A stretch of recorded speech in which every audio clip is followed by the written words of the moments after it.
오늘도 주님을 사모하며 예배하는 우리 모두 가운데에 하나님 더하여 주시는 놀라운 은혜가 함께 하시기를 간절히 소원합니다. 새로운 한 해 믿음의 걸음을 걷고 계신 모든 분들을 축복합니다. 오늘 말씀을 통해서요, 우리는 예수님의 십자가 행로에서 있었던 한 기적의 이야기를 보게 됩니다. 이 이야기를 통해서요, 새로운 해에 우리가 나아가야 할 우리의 삶과 그 신앙을 좀 잠시 돌아보고자 합니다.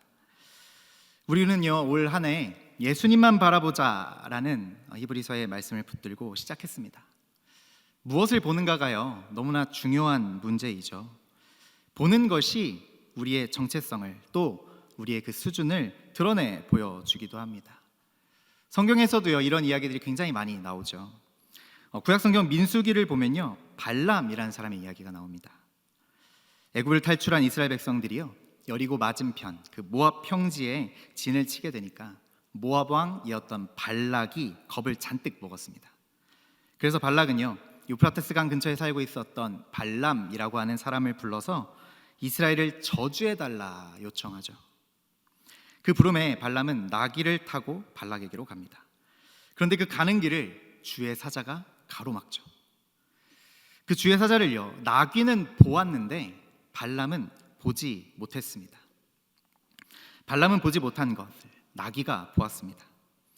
이야기에서는요, 눈이 밝은 나귀와 눈이 멀어버렸던 발람을 대조해 주죠. 이후 발람은요, 모압왕 발락이 이스라엘 저주하려고 청할 때에 재물에 눈이 멀어서 끌려다니다가 타고 다니던 나귀에게 책망받고 천사에게도 견책받게 됩니다. 발람은 백성을 망하게 하는 자라는 뜻의 그 자신의 그 이름처럼 하나님의 뜻을 되게 애매모호하게 만들었습니다. 인간이 봐야 하는 것을 제대로 보지 못하니까 오히려 짐승이 그 인간을 가로막을 수밖에 없었다라는 겁니다. 오늘 함께 읽으신 마가복음의 본문도요, 같은 맥락입니다. 제자들이 보지 못하고 있는 것을 바디메오가 봤습니다. 그 바디메오는요, 육신의 눈이 아닌 심령의 눈으로 보고 있죠. 이 기적의 이야기는요, 사실 우리가 너무나 잘 알고 있는 스토리죠. 마태복음, 마가복음, 누가복음 모두 언급될 만큼 매우 중요한 사건입니다. 이 사건은요, 예수님께서 십자가를 지시기 위해서 여리고를 떠나서 이제 예루살렘으로 들어가시는 그 길 가운데 일어난 사건입니다. 바디메오는요, 맹인이죠. 그에게는 이름이 따로 없이 디메오의 아들이라고만 불려지고 있었습니다. 이 바디메오라는 이름 자체가 디메오의 아들이다라는 뜻이죠. 오늘 본문의 장면을 한번 생각해 볼까요? 예수님과 그의 동반자들이 길을 나서서 계속 이동하고 있습니다. 길을 가고 있습니다. 그들은 단순히 여리고성을 공간적으로만 통과하고 있을 뿐입니다. 반대로요, 바디메오는요, 길가에 고정되어 앉아 있던 사람이죠.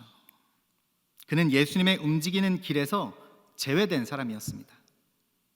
움직이는 무리와 앞도 못 보고 길가에 하염없이 앉아 구걸하고 있어야 하는 맹인. 잠시 후 일단의 소동이 벌어지죠. 맹인의 부르짖음과 예수님의 부르심. 결국 맹인의 눈이 뜨게 되어지고 그는 자유인이 되어 예수님의 길을 따르는 추종자로 변합니다. 이 이야기는요, 단순히 한 맹인이 눈을 뜨게 되었다라는 어떤 치유의 기적만을 말하는 것이 아닙니다. 이 이야기는요, 보지 못하던 자의 믿음, 또 그의 구원, 그리고 예수님의 추종자로서의 이 바디메오를 강조해주고 있는 것이죠. 이 출발할 때의 상황과요, 이 결말의 상황의 격차를요, 부각시켜서 알려주고 있는 본문입니다. 어떻게 그가 예수님의 추종자, 그 동반자의 대열에, 그 반열에 끼이게 되었는가를 우리에게 알려주는 것이죠. 출발선을 살펴보면 예수님과 그의 제자들, 또 큰 군중이, 허다한 무리가 여리고를 떠나 무리지어 행진하고 있을 때 저 다른 한편에 길가에 홀로 앉아있는 맹인이 있습니다. 그러나 이야기가 끝에 가면요, 결말부에 가면 길가에 앉아있던 맹인이 예수님과 함께 행진하고 있다는 겁니다. 이렇게 되기까지에는 가시던 길을 멈추셨던 예수님의 행동이 있었고, 또 벌떡 일어나 예수님께로 나아갔던 맹인의 행동이 있었죠. 그로 인해 결국 그는 자신의 시력을 회복하게 됩니다. 그런데 여기서 그가 겪은 이 시력의 회복은요, 단순히 육체적인 것만이 아니었다라는 겁니다. 우리는 예수님만 바라보자라는 믿음의 결단으로 한 해를 열어가고 있습니다. 오늘의 이야기가요, 그런 우리에게 큰 도전이 되죠. 우리가 그 결단대로 살아가기 위해 우리에겐 과연 무엇이 필요한 것일까? 오늘 본 말씀을 통해서요, 우리에게 주시는 주님의 음성을 함께 들어보길 원합니다. 먼저 오늘 말씀은요, 우리에게 예수님이 그리스도시다, 이 믿음의 눈이 필요함을 보여줍니다. 예수님이 그리스도시다 라고 보는 그 믿음의 눈, 이것이 필요하다는 겁니다. 예수님을 구주로 보는 믿음의 눈을 다시 찾아야 한다는 겁니다. 본문 52절을 보면요, 예수님께서 내 믿음이 너를 구원하였느니라 말씀하시죠. 이것은요, 이 맹인 바디메오의 구원은 믿음 때문이었다라는 것을 알 수 있습니다. 그가 예수님을 바라본 것은요, 그에게 믿음의 눈이 있었기 때문이다라는 것을 알려주는 거죠. 하나님이 주시는 그 은혜를 받아들이는 그 그릇이 곧 이 믿음입니다. 믿음이 없으면요, 은혜를 받을 수 없죠. 믿음이 없으면요, 구원을 받을 수 없습니다. 우리 주님께 나오는 자는요, 결국 믿음의 눈이 있어야 한다라는 거죠. 바디메오는 평소 볼 수 없었겠지만 아마 예수님에 대한 소문은 들을 수 있었을 것입니다. 아마 그 예수님에 대한 소문을 들으면서 믿음을 가질 수 있었겠죠. 만일 예수님에 대한 소문을 듣고서도 그것을 거짓으로 여겼다면 어땠을까요? 그저 헛소문이다 라고 여겼다면, 만약 그랬다면 그는 평생 눈을 뜨지 못했을 겁니다. 그런 점에서 이 바디메오의 믿음은요, 대단한 겁니다. 내 눈을 뜨게 해주실 거다, 예수님께 나아가면 그 문제가 해결될 것이다 라고 믿었다라는 겁니다. 이 믿음이 전능한 힘이 되는 것이죠. 기적을 일으켰습니다. 어쩌면 바디메오는 시력을 회복하기 전에 이미 보고 있었습니다.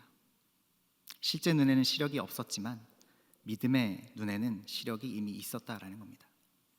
그가 본 것이 과연 무엇입니까? 바디메오의 고백에서 그것이 드러납니다. 그가 무엇을 보고 있는가?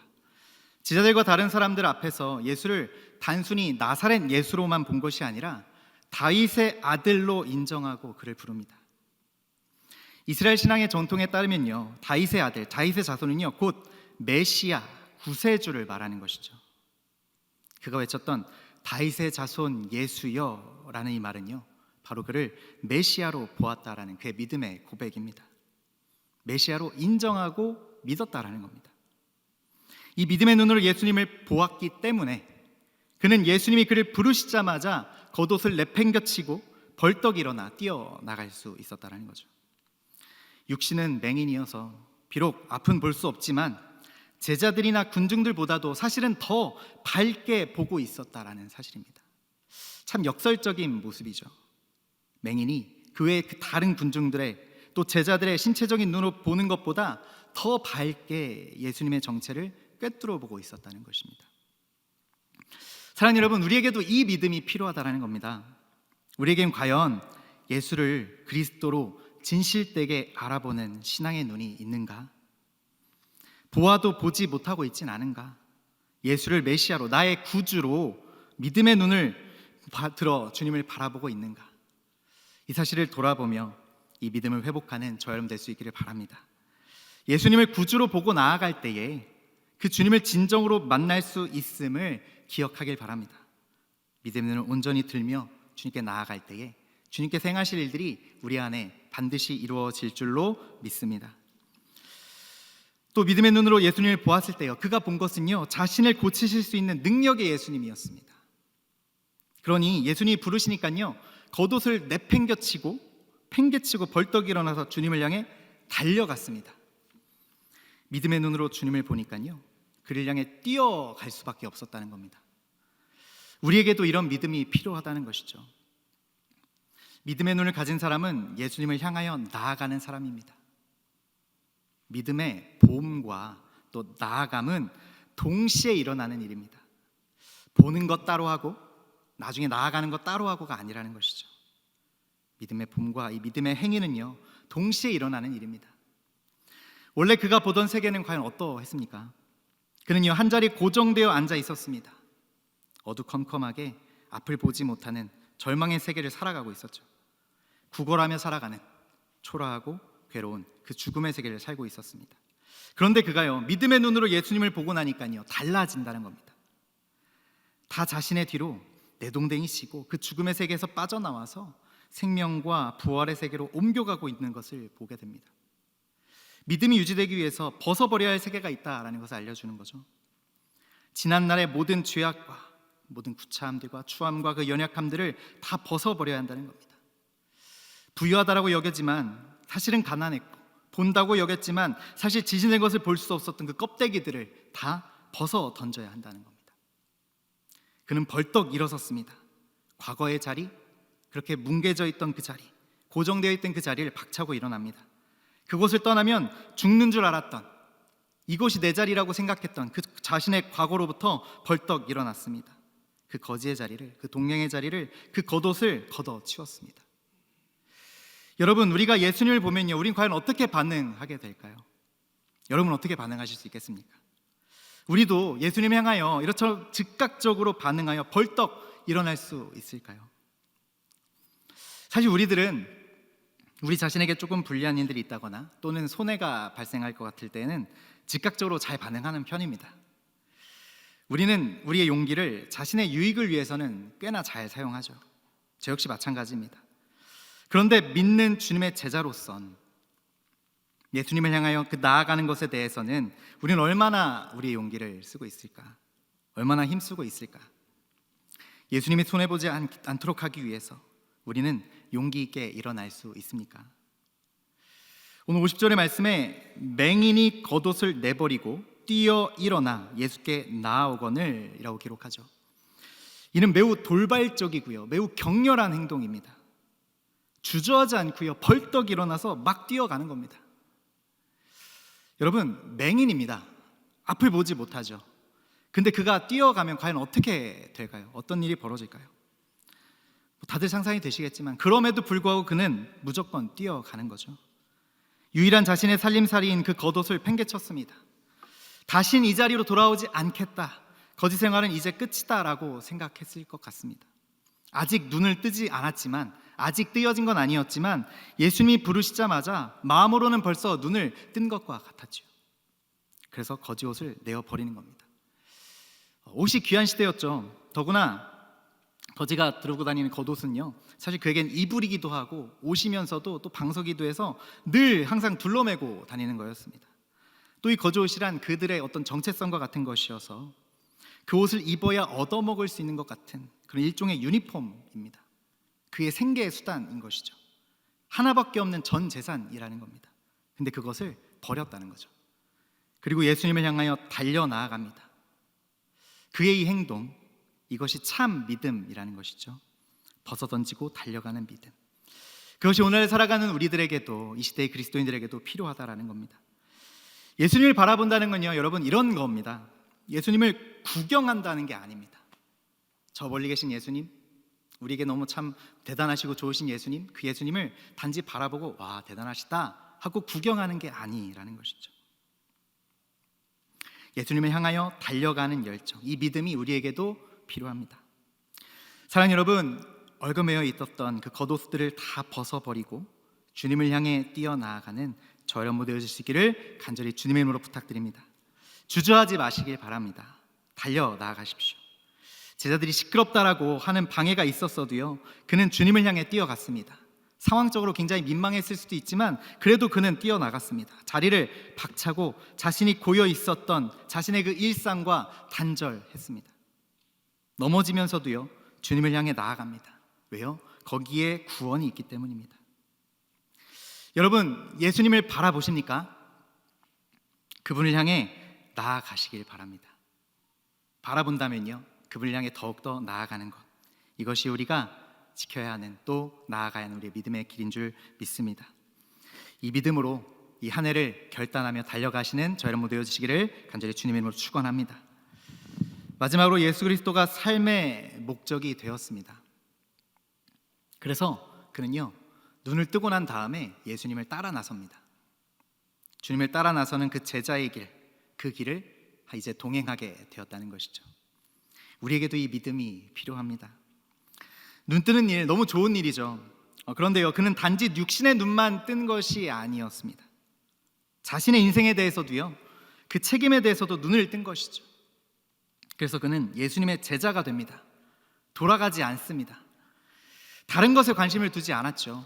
사실 그동안 전혀 인생이랄 것이 없이 살아왔으니, 보지 못하고 살아왔으니, 전혀 누려본 것이 없으니 관심이 다른 데 갈 만도 했는데, 그동안 보지 못했던 것들, 보고 싶었던 것들, 누릴 수 있었던 것들, 그것들에 관심을 둘 만도 했는데 다른 곳을 바라보지 않았습니다.